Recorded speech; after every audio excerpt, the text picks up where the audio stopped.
सदाशिवसमारम्भां शङ्कराचार्यमध्यमाम् अस्मदाचार्यपर्यन्तां वन्दे गुरुपरम्पराम्। श्रुतिस्मृतिपुराणानाम् आलयं करुणालयं नमामि भगवत्पादं शङ्करं लोकशङ्करम् शङ्करं शङ्कराचार्यं केशवं बादरायणं सूत्रभाष्यकृतौ वन्दे भगवन्तौ पुनः पुनः ईश्वरो गुरुरात्मेति मूर्तिभेदविभागिनी व्योमवद्व्याप्तदेहाय दक्षिणामूर्तये नमः. चालू असणारं कठोपनिषद तृतीय वल्ली आणि पहिला असणारा मंत्र कालच्या पाठामध्ये आपण पाहिला. गतं पिबन्तौ सुकृतस्य लोके गुहां प्रविष्टो परमे परार्धे छाया तपौ ब्रह्मविदो वदन्ति पंचाग्नये च तृणाचिकेताः. अशा प्रकारे छाया तपयोः सांगितलं. बिंब आणि प्रतिबिंब वास्तविक एकच आहे, काय बिंबस्थानीयच आहे, परंतु कालचा जे झाला थोडासा क्लिष्ट पाठ झाला. त्याचं थोडक्यात सारांश रूपेने काय सांगायचं आहे तर तत्वबोधामध्ये आपण पाहिजे काय विषय पाहिला त्या ठिकाणी तोच विषय या ठिकाणी मांडण्याचा त्यांनी प्रयत्न केला. छाया तपयोः म्हणजे सावली आणि प्रकाश हे ज्याप्रमाणे आहे त्याप्रमाणे प्रकाश म्हणजेच त्या ठिकाणी तेच सांगितलं. कुठे तत्वबोधामध्ये काय बिंब आणि प्रतिबिंब बरोबर. बिंबस्थानीय जे आहे चैतन्य त्याचं असणारं प्रतिबिंब त्याचंच ते कुठे या ठिकाणी कुठे अंतःकरणामध्ये पडतं. मग त्याला कोण अहमवृत्ती ग्रहण करते आणि ज्यावेळेस ते बिंबस्थानीय असणारं चैतन्य स्वरूप ब्रह्म त्याचं या ठिकाणी अंतःकरणामध्ये पडलेलं प्रतिबिंब अहम भावना ग्रहण करते त्यावेळेस तेच प्रतिबिंब त्या ठिकाणी काय जीव भावाला प्राप्त होते. वास्तव अजून प्रतिबिंबच आहे, वास्तविक नाही आहे.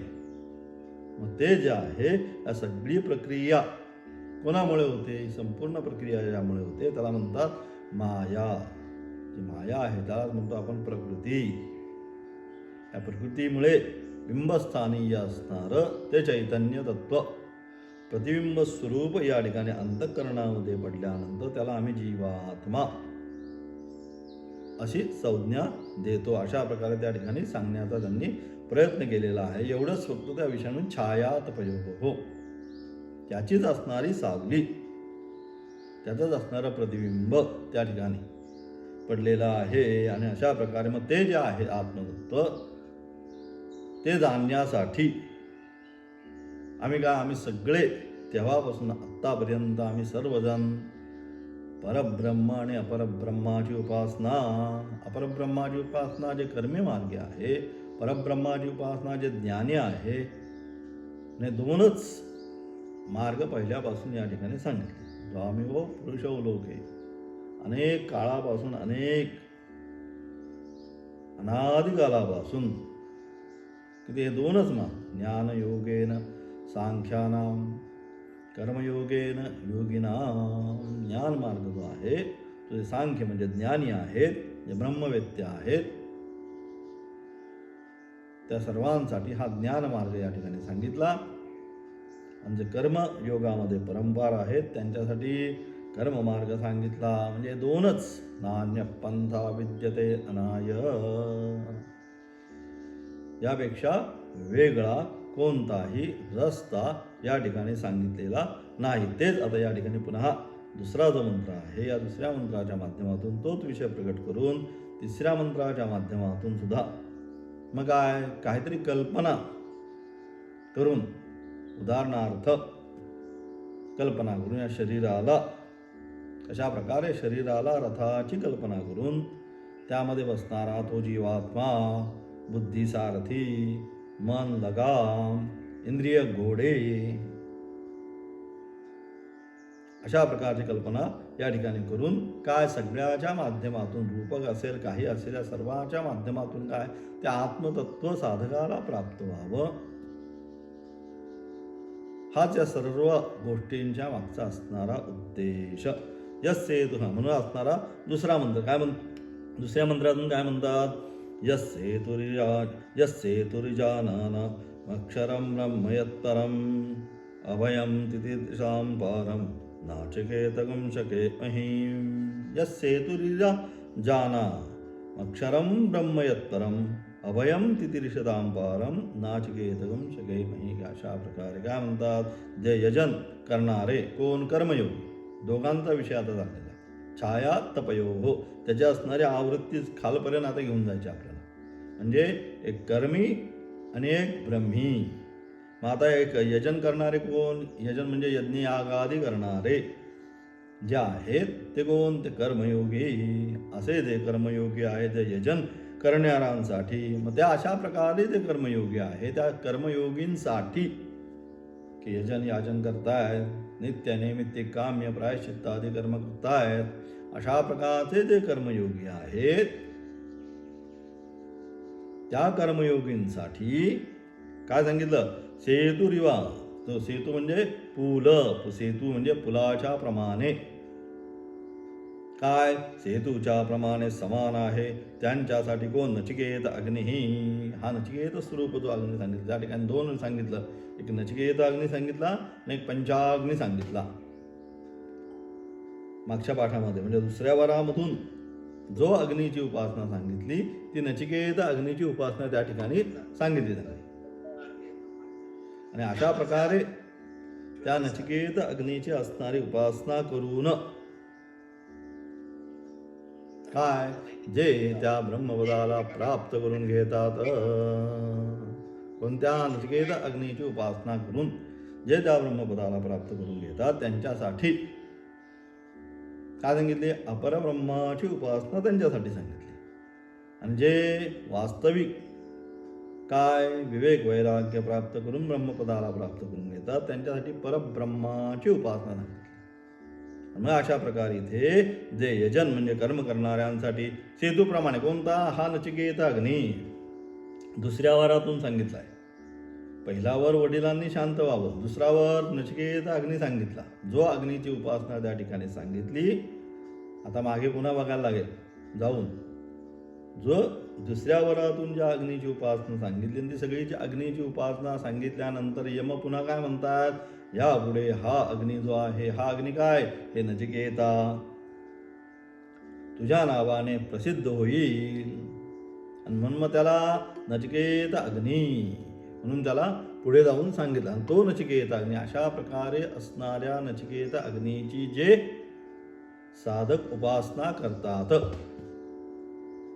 ठीक आहे, हे झाले कर्ममार्ग. त्यानंतर त्याचप्रमाणे काय, जे भयशून्य म्हणजे विवेक वैराग्य प्राप्त ज्यांनी केलेले आहे असे ब्रह्मविज्ञानी संन्यासी, त्यांच्यासाठी त्याचप्रमाणे जे भयशून्य आहे व संसार पार करण्याच्या इच्छावाले आहे आणि काय त्यांचे परमाश्रय आहे त्या अक्षर ब्रह्मात जाणण्यास आम्ही समर्थ आहोत. आणि अशा प्रकारचे जे भययुक्ती आहे, जे ज्ञानी आहे आणि त्या ज्ञानींचं काय, त्या सर्वांसाठी परमाश्रय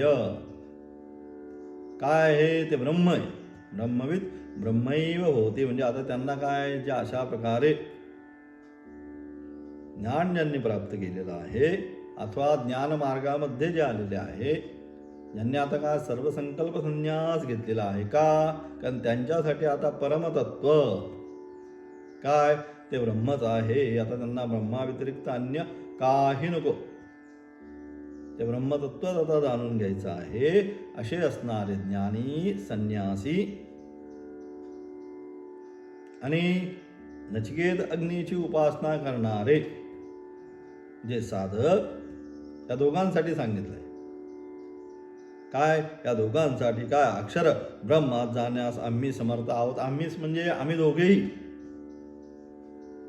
म्हणजे कर्मी जे आहेत ते कर्ममार्गामधून चालणारे आणि ज्ञान मार्गामधून चालणारे. फक्त फरक काय आता, जे कर्ममार्गाच्या अनुषंगाने साधना करतील ते अपरब्रह्माची उपासना करतील आणि जे ज्ञानमार्गाने चालत जातील ते परब्रह्माची उपासना करतील. अशा प्रकारे म्हणजे आम्ही दोघे म्हणजे ज्ञानी आणि कर्मी, हे दोघे काय, दोघेही आम्ही ते ब्रह्मतत्व जाणण्यासाठी काय समर्थ आहोत. अशा प्रकारे या ठिकाणी स्वतःचे असणारं आम्ही त्याच्यासाठी काय अधिकारी आहोत. स्वतःचं अधिकारित्व जे आहे हे अधिकार कॉन्फिडन्स पाहिजे. आता न फिरे माघारी महाराज म्हणतात. या रस्त्यावर आल्यानंतर, या मार्गावर एकदा आपण आलेलो आहोत, परमार्थ मार्गावर आल्यानंतर बरेच लोक म्हणतात की परमार्थ मार्गावर गेल्यानंतर अनेक कष्ट असतात, बघा तो एवढा परमार्थ करतो पण किती दुःखी आहे. ही सगळी परीक्षा आहे. सुख आणि दुःख जे आहे काय, हे येणारे आणि जाणारे भाव आहेत अंतःकरणामध्ये. ते आपली जी काय पूर्वसंचित केलेलं आहे त्या अनुषंगाने. आणि याला दुःख का, याला दुःख या करता काय, दुःख म्हणजे काय, तुमचं केलेल्या पापाची फलप्राप्ती म्हणजे दुःख आहे. हा दुःख भोगतो म्हणजे ते जे काय आहे किलमिश ते सर्व पहिलंच नासून टाकतो, ठेवत नाही काही मागे. म्हणजे अशा प्रकारे या ठिकाणी काय कॉन्फिडन्स की आम्ही दोघेही कर्ममार्गामध्ये असो अर्थात ज्ञानमार्गामध्ये असो, आम्ही दोघेही ते परब्रह्मतत्व जे आहे ते परब्रह्मतत्व प्राप्त करण्यासाठी काय आम्ही दोघेही समर्थ आहोत. पाहू काय म्हणतात आचार्य त्याच्या भाष्य करतात, यस सेतुः इति अजानानां यजमानानां कर्मणां दुःख संतारणात अर्थत्वात. काय म्हणतात, साध्य काय, ब्रह्मवेत्ते. सध्या ब्रह्मवेत्ते अथवा पंचाग्निवेत्ते दोन सांगितले. एक ब्रह्मवेत्ते म्हणजे ज्ञानी आणि पंचाग्निवेत्ते म्हणजे कर्मी, हे दोघांचं सांगितलं. सध्या ह्यांना असं म्हणायचं या ठिकाणी आचार्यांना की तुम्ही असं कोणी शंका घेता कामा नये.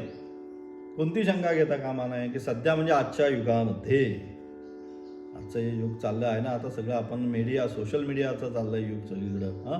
ॲडव्हान्स टेक्नॉलॉजी आता सगळीकडे चाललं आहे. आता AI तंत्रज्ञान तुमचं आलेलं आहे. मग अशा परिस्थितीमध्ये म्हणजे सध्या काय ब्रह्मवेत्ते आत्ता पंचाग्निवेत्ते उपलब्ध नाही अशी शंका करू नये. आता याच्यामध्ये कोण आहे वेदांत शिकायचं, कोण एवढ्या थंडीत उठून येणार, सकाळी बसायचंय, थंडी आता भयंकर पडलेली आहे, अशा परिस्थितीमध्ये 7:30 वाजताच बसायचंय पाठाला. कोणाला अपेक्षा आहे, नाही म्हणू शकत नाही. म्हणून तुम्ही आता हे जे आहे तुम्ही 10-12 जण हे बसतायत दररोज पाठाला. कारण का, म्हणून कोणी असं कल्पना करून घेऊ नये की सध्या कोण हे तत्त्व जाणणार, मग कशाला याचा काय उपयोग, असं होऊ शकत नाही. सध्या ब्रह्मवेत्ते अथवा पंचाग्निवेत्ते उपलब्ध नाही अशी शंका करायची नाही. म्हणजे हे ब्रह्मवेत्ते सुद्धा आहेत आणि मोठमोठाले हवन यागादी होतातच, आपण पाहतच असतो. इथं हा याग तो 27 कुंडाचा महायज्ञ आता ते बागेश्वर धाम महाराज सरकारने कुठेतरी केला. म्हणजे अशा प्रकारे यज्ञादी कर्म अथवा आता इथे साक्षातच आहे, ब्रह्मज्ञान प्राप्तीसाठी प्रयत्न तुमचं चालूच आहे. त्याशिवाय एवढं सकाळी येऊन 2-3 वर्ष आता हे ऐकायचं, श्रवण करायचं, ऊन असेल, पाऊस असेल, वारा असेल, थंडी असेल, श्रवण तर करायचंच आहे. म्हणजेच काय, असं कोणी म्हणायचं नाही की कोण आता ह्याच्यामध्ये ह्याचा काही उपयोग नाही, असं होऊ शकत नाही, उपलब्ध नाहीत अशी शंका करू नये. पूर्वी जे विद्वान झाले, परंतु याच्यामध्ये फक्त एवढंच आम्ही फरक घेऊ काय, पूर्वी जे विद्वान झाले त्यांच्या अनुभवाशी विरोध येईल. आता पूर्वी जे विद्वान झाले त्यांच्या पण अनुभव जे आहे त्यांचा अनुभव वेगळा, ऋषींचा असणारा अनुभव वेगळा, आमचा असणारा अनुभव वेगळा, असं होईल तर तसं पण होणार नाही. अलग लक्षात. नेहमी आध्यात्मिक क्षेत्रामध्ये साधना करणाऱ्या, जो खरोखर आध्यात्मिक क्षेत्रामध्ये साधना करतो, त्या आध्यात्मिक क्षेत्रामध्ये साधना करणाऱ्या प्रत्येक साधकाचा असणारा पारमार्थिक तत्वाचा अनुभव हा एकच असतो, त्याच्यामध्ये भिन्नता होत नाही. सगळ्यांना परमेश्वर एकच आहे. मग एकच जर परमेश्वर आहे तर एकाच परमेश्वराचा एकच अनुभव प्रत्येकाला होत असतो. आणि मग तो अनुभव त्यांच्या त्यांच्या असणाऱ्या प्रकृतीनुसार ते सांगण्याचा प्रयत्न करतात. काही वेदमंत्रातून सांगितलं, काही स्मृती ग्रंथातून सांगितलं, काही पुराणातून सांगितलं, कोणी कथेच्या माध्यमातून सांगितलं. पण सांगितलं काय? ते एक शिवतत्व परम आहे, हाच अनुभव सर्वांना आहे. आणि म्हणून त्यावेळी आलेला ऋषींचा अनुभव भिन्न आहे आणि आता आम्हाला येणं अनुभव भिन्न आहे. नाही, आत्मा सर्वत्र अनिश्चित एकच आहे. त्रेतायुगामध्ये वेगळा आत्मा होता, आता कलयुग आला. आता कलयुगामध्ये आत्म्याची डेफिनेशन बदलली, असं होऊ शकत नाही. सर्वत्र अनिश्चित काला, तिन्ही कालामध्ये अनिश्चित आहे. सच्चित आनंद स्वरूप सत्किं कालत्रेपि तिष्ठति इति सत सांगितलं. तिन्ही कालामध्ये जे अनिश्चित आहे, तीन काल म्हणजे भूत, वर्तमान आणि भविष्य. हे जे तीन काल आहे, या तिन्ही कालामध्ये जे आत्मतत्व अनिश्चित आहे. असं होत नाही भूतकाळामध्ये वेगळं, वर्तमान काळात वेगळं, भविष्य काळामध्ये आता वेगळं होणार आहे, असं काही होत नाही. ते आत्मतत्व जे आहे, ते आत्मतत्व तिन्ही कालामध्ये अनिश्चित एकसारखा आहे. आणि म्हणून त्याचा असणारा आध्यात्मिक क्षेत्राचा अनुभव प्रत्येक कालानुरूप, प्रत्येक साधकाला की ज्याने खरोखर यथावित गुरुपदेशाप्रमाणे स्वतःच्या मनाने जर करायला गेला तर मग काहीतरी वेगळा अनुभव येईल, काहीतरी वेगळंच दिसेल. परंतु यथावित गुरुपदेशातून गुरूंनी ज्याप्रमाणे सांगितलंय त्याप्रमाणे जर साधना केली तर प्रत्येक साधकाला त्याचा येणारा अनुभव हा एकच असतो. त्याच्यामध्ये अनुभवामध्ये भिन्नता होत नाही. अनुभव सर्वांना, संतांना, मीराबाई असेल, संत तुकाराम महाराज असेल, संत ज्ञानेश्वर महाराज असेल, सगळे ऋषी असतील, शंकराचार्य असतील, सर्वांना आध्यात्मिक क्षेत्राचा अनुभव एकच आहे. त्याच्यामध्ये भिन्नता होत नाही. म्हणून तेच सांगितलं, पूर्वी जे विद्वान झाले त्यांच्या अनुभवाशी विरोध येईल. पूर्वीच्या लोकांच्या ठिकाणी जरी प्रभाव अतिशयामुळे ब्रह्मवित्वत्वाची संभावना असली तथापि अल्पप्रज्ञ असे जे आधुनिक त्यांच्या ठिकाणी ते संभवत नाही असे मानण्याचे कारण नाही. असं काय मानायचं कारण नाही. कसं? पूर्वीच्या लोकांमध्ये काय? पूर्वीच्या लोकांमध्ये प्रभाव अतिशयामुळे ब्रह्मत्वाची जी संभावना आहे ती आत्ता आम्ही जे आहोत त्यांच्यामध्ये काहीतरी अल्प होईल, तसं काही होणार नाही. तथापि अल्पप्रज्ञ असे आधुनिक म्हणजे आपण, आता आम्ही आधुनिक जे आहोत त्यांच्या ठिकाणी ते संभवत नाही असे मानण्याचे कारण नाही. म्हणजे आता आमच्यामध्ये ती संभावना होऊ शकत नाही असं मानण्याचं कारण नाही. का बरं कारण नाही असे मानण्याचे कारण नाही? सध्याचे लोकही चेतवान असल्यामुळे त्यांच्या ठिकाणी स्वाभाविक अशी ज्ञातृत्व योग्यता ती आहे. आम्ही सुद्धा जे चैतन्य त्यांच्यामध्ये होतं तेच चैतन्य, म्हणून ते चेतनवान या ठिकाणी शब्दाचा प्रयोग केला जातो. ज्याप्रमाणे त्यांच्यामध्ये ती चेतना होती तीच चेतना. चेतना बदलली नाही. ब्रह्म कधीच बदलत नाही. सगळं अगदी कल्प संपलं तरी ते कुठं संपतं? त्याच्यामध्ये जाऊनच संपतं. मग सएकहा ते पुन्हा एकटेच राहतं. मग जेव्हा त्याला वाटतं पुन्हा, त्यावेळेस पुन्हा सृष्टीची निर्मिती करतं. पण तरीही सगळ्या कालामध्ये अनिश्चित एकच ब्रह्मतत्व आहे. कालामध्ये जर एक असेल तर ह्या असणाऱ्या युगामध्ये काय भिन्नता होणार आहे का? मग युगामध्ये म्हणून भिन्नता होऊ शकत नाही. परमार्थ तत्व सर्वामध्ये अनिश्चित ब्रह्मतत्व जे आहे एकच आहे.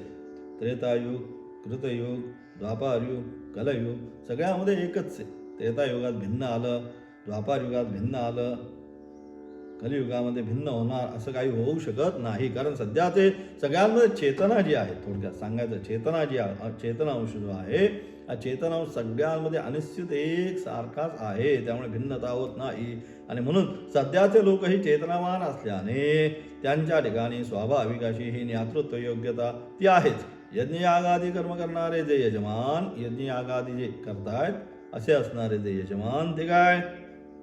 यज्ञयागादी कर्म करणारे जे यजमान त्यांना दुःखातून तारून नेणारा असा जो नचिकेत अग्नी, या सर्वांना यज्ञयागादी करतात त्यांच्यासाठी मग अशी सांगितल्याप्रमाणे हा नचिकेत अग्नी सांगितला.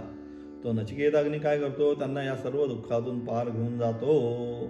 आणि म्हणून अशा प्रकारे जे कोणी यज्ञयागादी कर्म करणारे आहे, जे यजमान त्यांना दुःखातून तारून नेणारा असा जो नचिकेत अग्नी, तो जलातून पार करणारा जसा सेतू म्हणजे पूल त्याप्रमाणे आहे. त्यांच्यासाठी हा नचिकेत अग्नी जसा काय सेतू म्हणजे पूल एका तीरावरून दुसऱ्या तीरावर घेऊन जातो, त्याप्रमाणे जे त्या नचिकेत अग्नीची उपासना करतात त्यांना त्याची असणारी फलश्रुती काय, अपरब्रह्माची प्राप्ती म्हणजे एका तीरावरून दुसऱ्या तीरापर्यंत घेऊन जाते.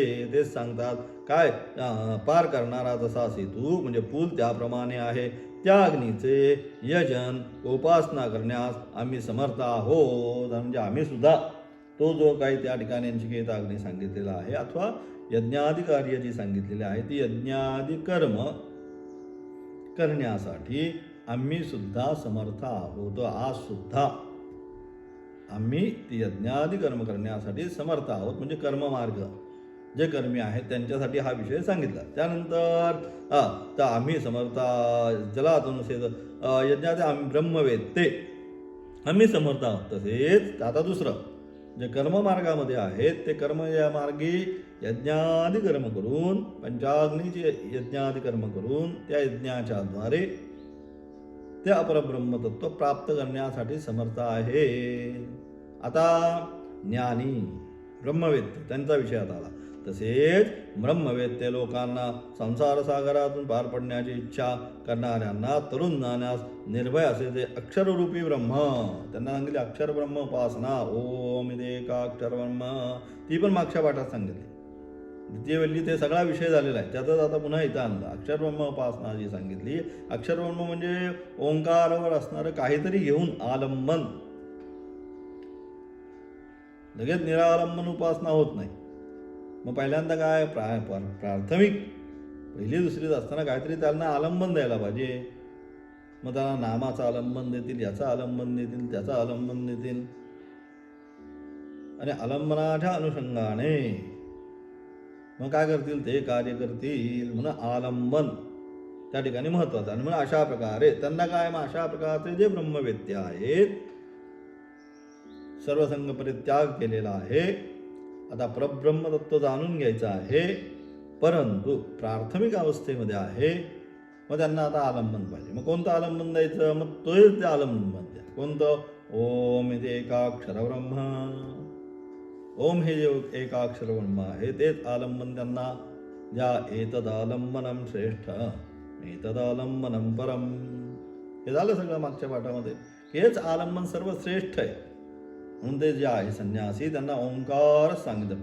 प्रणव ब्रह्म उपासना ही त्यांना सांगितली. आणि म्हणून अशा प्रकारे तसेच ब्रह्मवेत्ते लोकांना संसार सागरातून पार पडण्याची इच्छा करणाऱ्यांना तरुण जाण्यास निर्वयास अक्षररूपे परब्रह्म त्याचेही ज्ञान करून घेण्यास आम्ही समर्थ आहोत. म्हणजे आम्ही सुद्धा ते जे ब्रह्म ज्ञान आहे ते प्राप्त करण्यासाठी जी काही त्या अक्षरब्रह्माची उपासना सांगितलेली आहे ती अक्षरब्रह्माची उपासना करण्यासाठी आम्ही सुद्धा समर्थ आहोत. म्हणजे हे सगळं काय पूर्वकालीन झालं असं काही नाही, इतिहास जमा नाही. आज सुद्धा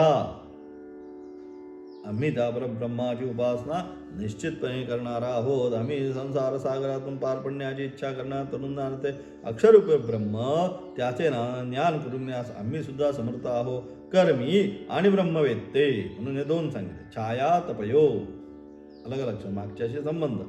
एक कर्मी आणि एक ब्रह्मवेत्ते असे दोघे जे आहे या दोघांकरता म्हणून कर्मी व ब्रह्मवेत्ते यांना आश्रयरूप असलेले या दोघांसाठी आश्रयरूप असलेले काय, एक अपरब्रह्म उपासना आणि एक परब्रह्म उपासना. मग अपरब्रह्म उपासना कर्मी, परब्रह्म उपासना ज्ञानी. ठीक आहे. मग यांच्यासाठी अपरब्रह्म उपासना आणि परब्रह्म उपासना यांचे ज्ञान साधकाने अवश्य संपादन करावे. आणि म्हणजे साधक आहेत त्या साधकाने आपण कोणत्या मार्गात आहोत त्या मार्गाच्या अनुरूप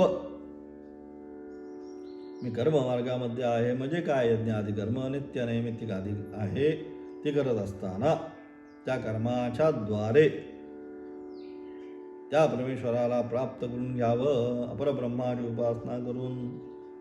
जो ज्ञानी आहे त्याने सर्व संग परित्याग करून यस्यात्मरतिरेव स्यात् आत्मरुत्तष्ट मानवः आत्मनैव च संतुष्टः तस्य कार्यं न विद्यते. या न्यायाने ते जे परब्रह्मतत्व आहे त्याच्यासाठीच प्रयत्नशील राहावं, त्याला संपादन करून घ्यावे.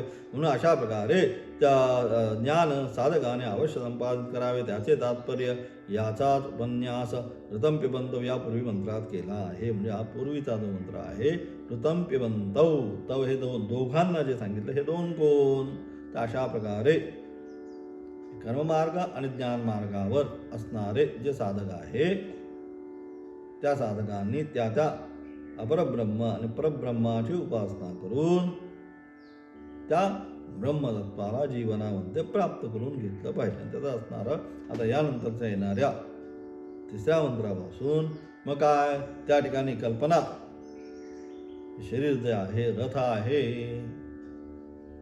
हाच विषय अधिक स्पष्ट व्हावा म्हणून शरीराला रथाची कल्पना करून हा विषय पुन्हा पुन्हा सांगण्याचा प्रयत्न केला. काय म्हणतात असणारा तिसऱ्या मंत्राच्या माध्यमातून म्हणतात आत्मानं रथिनं विद्धि शरीरकं रथमेव तु बुद्धिं तु सारथिं विद्धि मनःप्रग्रहमेव च. शरीराला काय केली, रथाची कल्पना केली. हा शरीर म्हणजे काय, हा रथ आहे. या शरीररूपी रथामध्ये काय काय आत्मानं रथिनं विद्धि, याच्यामध्ये हा आत्मा म्हणजे जीवात्मा. या शरीररूपी रथामध्ये हा जीवात्मा काय, हा जीवात्मा या शरीररूपी रथामध्ये बसलेला आहे. नंतर आत्मानं रथिनं विद्धि शरीर रथमेव तु, हे शरीर जे आहे शरीराला रथाची कल्पना केली. हे शरीर म्हणजे रथ, आत्मा त्याच्यामध्ये बसलेला प्रवासीच आहे. कायम प्रवासाला कितीही जरी झालं एस टीमध्ये कायमचा बसत नाही. जेवढं त्याचं तिकीट आहे कुठपासून कुठपर्यंत तेवढंच आहे. तसं आपण सुद्धा या ठिकाणी या शरीरामध्ये आलेले कोण प्रवासी आहोत. आपलं अंतर ठरलेलं आहे. जसं तिकीट काढताना आपण पहिलेच ठरवतो इथपासून इथपर्यंत, मग तो स्टॉप आला की उतरायचंच आहे. तसं सुद्धा प्रारब्धाने आपलं सुद्धा काय अंतर ठरवून दिलेलं आहे. इथपासून इथपर्यंत 20 वर्ष 40 वर्ष 50 वर्ष एवढंच याला जायचं आहे, त्याच्यापुढे उतरायचं आहे या शरीरातून.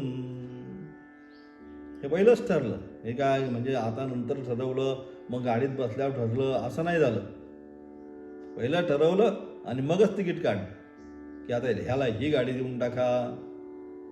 म्हणून हा शरीर रथ मध्ये बसणारा जीवात्मा, त्याच्यामध्ये बसणारा प्रवासी, नंतर बुद्धी सारथी चालवणारं. आलं का लक्षात? बुद्धी करते सगळं, बुद्धी चालवणारी आहे. कुठे घेऊन जायचं आहे, काय करायचं आहे, कसं काय करायचं आहे हे सगळं कोण, बुद्धीच जाणते. का चालवण्याचं जे काम आहे, कारण निर्णायक क्षमता तिच्यामध्ये. योग्य वेळेस ब्रेक दाबला पाहिजे असं ड्रायव्हरचं असतं. योग्य वेळेस ब्रेक दाबला पाहिजे. ब्रेक दाबायच्या ऐवजी समजा योग्य ॲक्सिलेटर दाबला तर काय होईल, ॲक्सिडेंट. मग तो कंट्रोल कोणाकडे, ड्रायव्हरकडे. तसं या संपूर्ण शरीराला कुठे घेऊन जायचं आहे, निश्चयात्मिका बुद्धी सांगितलं. बुद्धी जी आहे, बुद्धी निश्चयात्मक निश्चय करणारी आहे. काय करायचं आहे, काय करायचं नाही याचा संपूर्ण व्यवस्थित निश्चय कोण करते, तर ती बुद्धी करते. म्हणून ती काय झाली, ती या संपूर्ण सारथी रथाला घेऊन जातो. ती बुद्धी सारथी. आणि मनःप्रग्रहमेव च, मग काय झालं, मन त्याचा लगाम आहे हातामध्ये धरलेला. तो घोड्यांचा रथ सांगितला. इथं आपली हे नाही आहे म्हणजे बस नाही आहे, तर काय घोड्यांचा असणारा रथ आहे. आणि त्या घोड्यांच्या असणारा म्हणून रथाला सारथी बुद्धी. जीवात्मा बसलाय शरीररूपी रथ, आणि त्या घोड्यांचे असणारे इंद्रियरूपी घोडे. आणि मन म्हणजे लगाम, चंचलत्व सारखं त्यांना लक्षात येत नाही मनाला. तसं चंचल लगाम स्थिर नसतात, थोडे सारखे असे खालीवर. तसं मनाचं असणारं खालीवर. मग त्याला बुद्धी काय करते, पुन्हा दाबून ओढून कंट्रोल करण्याचा प्रयत्न करते. इकडे नाही जायचं, इकडेच जायचंय. मग त्या अनुषंगाने पुन्हा ते घोडे म्हणजे इंद्रिय त्या त्या दिशेने जाण्याचा प्रयत्न करतात. अशा प्रकारे या ठिकाणी अशा प्रकारे रथाची कल्पना या ठिकाणी करून काय म्हणतात आचार्य बघू, तत्र यः उपाधिकृतः संसारी विद्या अविद्ययोः अधिकृतो मोक्षगमनाय संसारगमनाय च तस्य तदुभय गमने साधनो रथः कल्प्यन्ते. काय म्हणतात, जीव आणि परमेश्वर, काय जीव परमेश्वर या दोघांमध्ये उपाधियुक्त तो जीव, तो संसारी. उपाधियुक्त जीव जो आहे तो संसारी, त्याने उपाधी म्हणजे या शरीराला, कार्यकरण संघाताला. इथे दोन आहेत, जीव आणि परमेश्वर, बरोबर. मग या जीव आणि परमेश्वरामध्ये फरक काय, या दोघांमध्ये जो उपाधियुक्त तो जीव संसारी, ज्याने या शरीराला ग्रहण केलेला आहे, या उपाधी, ही उपाधी आपली, या उपाधीला ज्याने ग्रहण केलेला आहे तो त्याला आपण संसारी म्हणतो. तो आत्मज्ञान व कर्म यांचा अधिकारी आहे आणि तोच या ठिकाणी असणारा ज्याला आम्ही जीवात्मा म्हणतो. तो कशासाठी, तो आत्मज्ञान आणि कर्म या दोन्हीसाठी तोच अधिकारी आहे. त्याला मोक्षाकडे व संसाराकडे जाण्यासाठी या मंत्रात रूपकाने साधन रूपाची कल्पना केलेली आहे. आणि म्हणून अशा प्रकारचा जो जीवात्मा आहे त्याला मोक्षाकरता अथवा संसाराकडे जाण्याकरता या मंत्रामध्ये रूपकाने, हे रूपक आहे की शरीर म्हणजे रथ, बुद्धी म्हणजे सारथी, जीवात्मा त्यामध्ये बसलेला आहे. हे काय, ही कल्पना एक रूपक बनवलंय, हे म्हणून ते सांगितलं. या मंत्रात रूपकाने साधन रूप रथाची कल्पना केलेली आहे. कर्मफल भोगणारा असा जो संसारी जीव तो रथामध्ये बसणारा स्वामी आहे, म्हणजे मालक आहे. तो या रथाचा स्वामी कोण, जीवात्मा, जो या रथामध्ये बसलेला आहे. आता ज्याला मी आपण म्हणतो ना, तो मी बनणारा जीवात्मा काय या रथामध्ये बसणारा आहे. तो म्हणून काय झाला, तो याचा मुख्य मालक. हा जीवात्मा या ठिकाणी जो आहे, हा जीवात्मा या संपूर्ण शरीर रूप रथाचा हा जीवात्मा कोण, मालक, स्वामी, मालक आहे. आणि म्हणून स्वामी म्हणजे मालक समजावा. तो ज्या शरीराच्या ठिकाणी ते शरीर रथस्थानीय, आणि तो ज्या शरीराच्या ठिकाणी ते शरीर म्हणजे रथस्थानीय आहे. शरीर जे आहे हे रथस्थानीय आहे. शरीर म्हणजेच रथ सांगितला, रथस्थानीय आहे. रथाला जोडलेले घोडे जसे रथास ओढतात त्याप्रमाणे इंद्रियरूपी जे अश्व त्याने शरीराचे आकर्षण होतात. रथाला जोडलेले घोडे जसे रथाला ओढतात त्याप्रमाणे हे इंद्रियरूपी अश्व आहेत याला रथाला. ते काय होतात, त्या रथाला म्हणजे शरीराला घेऊन जातात म्हणजे मला आज हे करायचं, ते करायचं, हे खायचं, ते प्यायचंय, अशा प्रकारे त्या शरीराला घेऊन जाण्याचं त्या ठिकाणी ते करतात. शरीररूपी अश्व त्याचे शरीराचे आकर्षण म्हणजे ओढून नेण्याचं काम करतात. या शरीररूपी रथाचा निश्चयात्मक जी बुद्धी ती सारथी आहे. आणि म्हणून या शरीररूप रथाला कंट्रोल करायचं जे काम आहे ते कोण करतं, बुद्धी. म्हणून ती बुद्धी कोण आहे, ती सारथी आहे. कारण सारथ्याला कळलं पाहिजे नक्की गाडी कुठे घेऊन जायचंय, काय करायचं, नाही तर खड्ड्यात घातले की संपलं. म्हणून बुद्धिनाशात प्रणश्यती सांगितलं. बुद्धीचा एकदा नाश झाला की विषय तुमचा संपला, गाडी खड्ड्यात लोटली म्हणून समजायचं. म्हणून कायम काय पाहिजे, सदसद बुद्धी, नित्यानित्य विवेक सांगितला. काय केलं पाहिजे, काय नाही केलं पाहिजे. सातत्याने रात्रींदिन आम्हा युद्धाचा प्रसंग, रात्रंदिवस युद्धच आहे. कोणाशी युद्ध आहे, तर आपल्याशीच युद्ध आहे. कसं युद्ध आहे, ती इंद्रिय जी आहे अत्यंत चंचल, ती काय सातत्याने त्या विषयांकडे त्या वस्तूकडे धावत आहेत.